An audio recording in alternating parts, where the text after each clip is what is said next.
जय सिया राम, जय गौ माता, जय गोपाल। जैसा कि आप सभी को विदित है कि हम किसी भी प्रकार का कोई भी मांगलिक कार्य जब प्रारंभ करते हैं, कोई भी शुभ कार्य हम प्रारंभ करने जब जाते हैं, तो सर्वप्रथम कार्य को प्रारंभ करने से पूर्व मंगलाचरण और भगवान गणपति का स्मरण करते हैं। तो हम भी हमारे कार्यक्रम को प्रारंभ करने से पूर्व और इस लाइव सेशन को प्रारंभ करने से पूर्व भगवान का मंगलाचरण और गणपति भगवान के चरणों में हम प्रणाम करें। आप सभी से भी मेरा निवेदन है कि आप भी जब किसी भी प्रकार का कोई कार्य प्रारंभ करें तो सर्वप्रथम भगवान का मंगलाचरण और गणपति का स्मरण करके ही कार्य को प्रारंभ करें। तो आइए हम इस कार्यक्रम को प्रारंभ करने से पूर्व मंगलाचरण के साथ भगवान गणपति का स्मरण करें। ओम वर्णानाम अर्थसंगानां रसानां छंदसामपि मंगलानां च करतारो वंदे वाणी विनायको। गणनाथ सरस्वती रवि शुक्र बृहस्पति पंचेतान् संस्मरे नित्यं श्रीवेदवाणीं प्रवर्तते। अखंडमंडलाकारं व्याप्तं येन चराचरं तत्पदं दर्शितं येन तस्मै श्रीगुरुवे नमः। गुरुर्ब्रह्मा गुरुर्विष्णु गुरुर्देवो महेश्वरः गुरुर्साक्षात् परब्रह्म तस्मै श्रीगुरुवे नमः। गजाननं भूतगणादिसेवितं कपितजम्बूफलचारुभक्षणम् उमाश्रुतं शोकविनाशकारकं नमामि विघ्नेश्वरपादपङ्कजं। श्रीमन्महागणाधिपतये नमः। बोले श्री सद्गुरुदेव भगवान की जय हो। राजा रामचंद्र भगवान की जय हो। गौ माता की जय हो। सत्य सनातन धर्म की जय हो। सत्य सनातन धर्म की जय के साथ ही हम कार्य का प्रारंभ करने जा रहे हैं।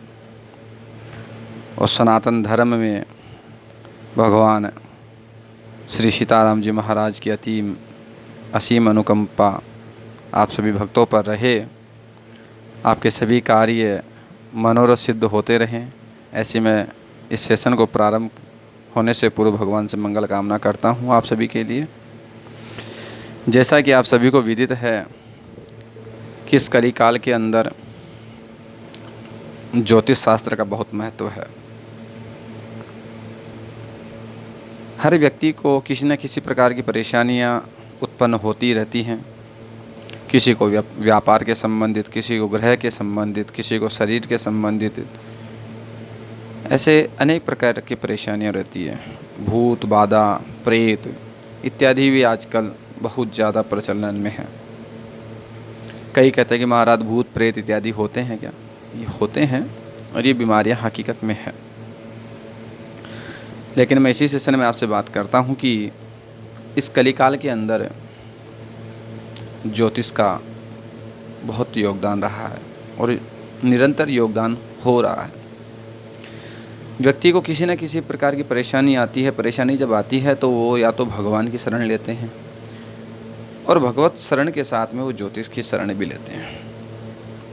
और ज्योतिष के अंदर आप जाते हैं तो ज्योतिषकार के पास आप जाते हैं, ज्योतिर्विद के पास आप जाते हैं, तो ज्योतिष के द्वारा आपको वो भगवत भजन की प्रेरणा भी देते हैं। कुछ भगवान के उपाय भी बताते हैं, वैदिक उपाय भी बताते हैं, तंत्र के प्रयोग भी बताते हैं। अनेक प्रकार के लाल किताब के, काली किताब के, इस प्रकार के अनेक प्रकार के जो प्रयोग हैं, अनुभूत प्रयोग भी आपको बताते हैं कि कैसे प्रकार से आपका संकट दूर हो। देखिए, मैं आपको कहूँगा कि भगवत कृपा से हमारे संकट जो हैं, वो संकट जो आना है वो तो आएगा, ये निश्चित है। लेकिन भगवत कृपा से, भगवत भजन से वो जो संकट है वो हमारे पे थोड़ा आकर के ही टल जाता है। कई कहते हैं महाराज भगवान के भजन से क्या होता है, संकट तो आया है हमारे पे, हमारे परेशानी तो आ गई, नुकसान तो हो गया। अरे भाई, आपने ये सोचा है कि नुकसान तो हो गया, लेकिन आप ये भी तो सोचो कि आपने भगवान का जब भजन किया, उनका कीर्तन किया, उनका सुमिरन किया, तो वो नुकसान हुआ वो कितना हुआ। हाँ महाराज, थोड़ा होकर के ही रह गया।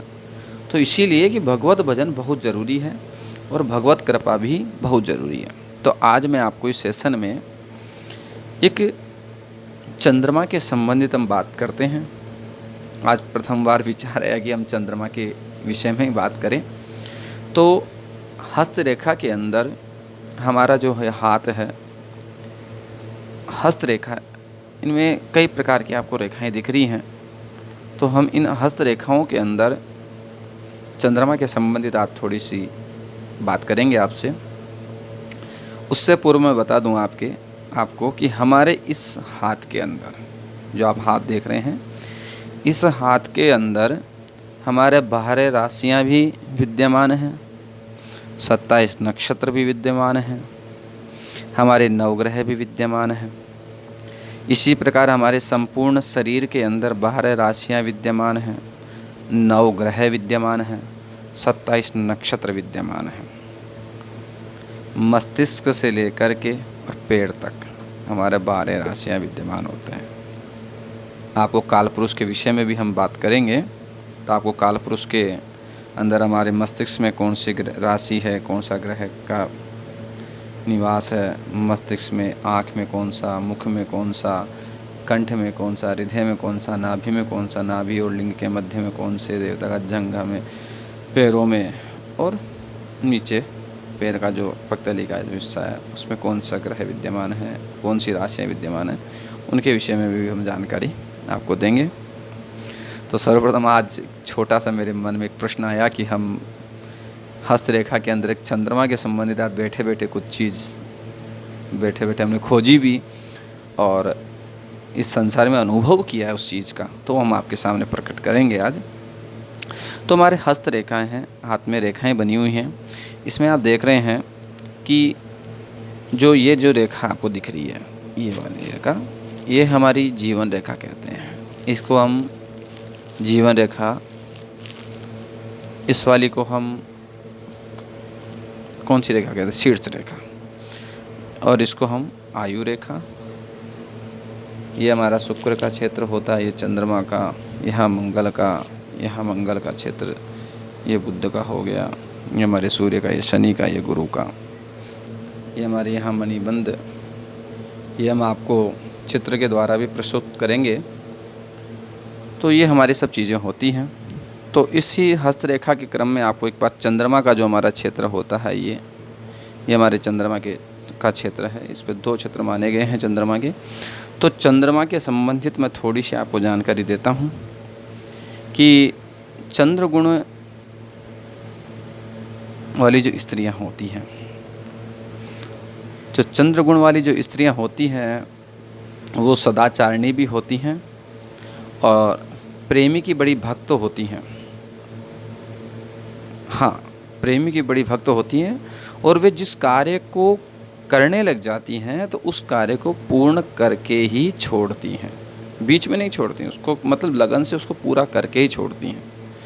वो भोजन ज़्यादा करती हैं और पानी कम पीती हैं। ये आप समझ रहे होंगे कि महाराज ये किसी बात। हाँ, जिस व्यक्ति की हस्तरेखा के अंदर चंद्रमा का क्षेत्र जो है और जो चंद्र गुण वाली जो स्त्रियां हैं जिनका चंद्रमा उठा हुआ है, ऐसी स्त्रियां मान लीजिए आप और पुरुष भी मान लीजिए, दोनों में ये आप देखने को मिलेगा कि भोजन वो ज़्यादा करेंगे और पानी कम पिएंगे। और महिलाओं को विशेषतः जो है अधिकतर उन्हें सफ़ेद रंग और पीला रंग बड़ा पसंद रहता है। उनको व्यापार करने से घृणा होती है और वायु से जो बजने वाले जो वाद्य यंत्र हैं आपके, जैसे कि बांसुरी है, अलगोजा है, कलालेट है, इत्यादि जो यंत्र होते हैं वो उनको बड़े प्रिय लगते हैं, उनको सुनने में उनको बड़ा आनंद आता है। और जिसका चंद्रमा का जो क्षेत्र है, जो हमारे जो चंद्रमा का जो क्षेत्र है ये वाला, ये यदि उठा हुआ हो तो वह कल्पक भी होता है, स्नेही होता है, सुंदर दृश्य देखने वाला, अभिलाषी और बड़ा रसिक होता है। हाँ जी, जिसका चंद्रमा का क्षेत्र उठा हुआ होता है ना, क्षेत्र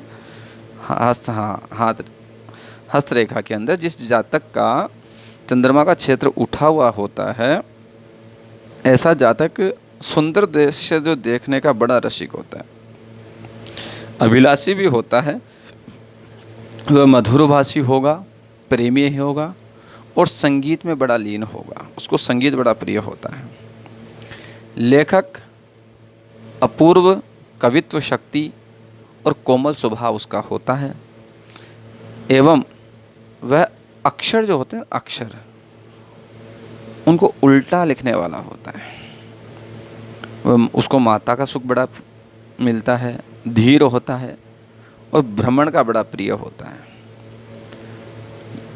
हाँ, विशेष बात आपको मैं बताऊं यहाँ पर कि आषाढ़ मास से लेकर के और श्रावण मास के दूसरे सप्ताह के मध्य कोई भी जो उत्पन्न जातक है, शिशु है, उसका जो चंद्रमा का जो क्षेत्र होता है वह प्राय उत्तम और उच्च श्रेणी का होता है।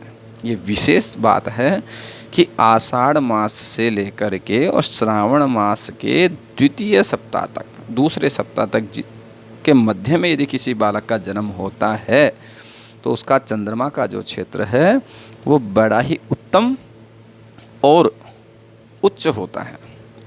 और जिनके हाथ में चंद्र क्षेत्र निम्न होगा अथवा अनुच्च होगा, अर्थात थोड़ा उच्च से नीचे का होगा, उच्च नहीं होगा, वो जो आपको मैंने ऊपर जो बताया है उसका विपरीत फल प्रदान करेगा। अर्थात उसकी बुद्धि जो होगी वो क्षणिक होगी,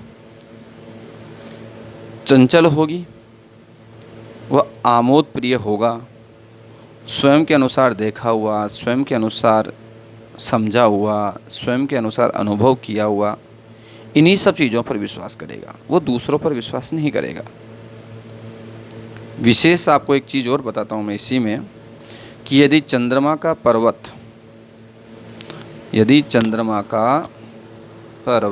हमारे मणिबंध की जो होता है, मणिबंध की ओर झुका हुआ हो, यह हमारा मणिबंध है, यहाँ पर 3 रेखाएं जो बनती हैं ये मणिबंध में मानी जाती हैं, और ये हमारा चंद्रमा का क्षेत्र माना गया है। ये जो है ये चंद्रमा का क्षेत्र यहाँ माना गया है, ये मणिबंध माना गया है। तो यदि चंद्रमा का क्षेत्र यदि मणिबंध की ओर झुका हुआ हो तो वह दिन में सोने वाला और स्वप्न देखने वाला और मन के मोदक खाने वाला व्यक्ति को होता है। वह मद्यपान का प्रेमी, वह बहुत दिनों से आशा लगे प्रेम के न मिलने पर, ऐसे व्यक्ति जो होते हैं बड़े लंबे समय से किसी न किसी से प्रेम की आशा रखते हैं, और यदि वो प्रेम उनको नहीं मिल पाता किसी कारणवश, तो उदासीन शुक्र संबंधी जितने भी रोग होते हैं उनसे युक्त होता है, और उदर रोग जैसे आमाशय, हृदय रोग और अपचादी के संबंधी जो रोग होते हैं उनसे ग्रसित हो जाता है। उसे यक्ष्मा, लकवे की बीमारी भी हो सकती है। किंतु जैसे अंत में चंद्रमा का जो समय आता है या चंद्र की कृपा के द्वारा अंत में निश्चय ही वो रोग से मुक्त भी हो जाता है। यह आज छोटी सी जानकारी हमने आपको चंद्रमा के संबंधित दी है। अगले सेशन में आपको हम और भी ग्रहों के विषय में, पूजा के संबंधित बहुत सी हम चर्चाएं आपसे करेंगे। आज के लिए इतना ही काफ़ी। इसी के साथ मैं अपनी वाणी को विराम देता हूँ। आप सभी को प्रणाम। जय गौ माता, जय गोपाल, जय जय सिया राम। जय हो सत्यनाथ सत्य सनातन धर्म की जय हो। सत्य की जय हो, असत्य का नाश हो। जय सिया राम, जय गौ माता।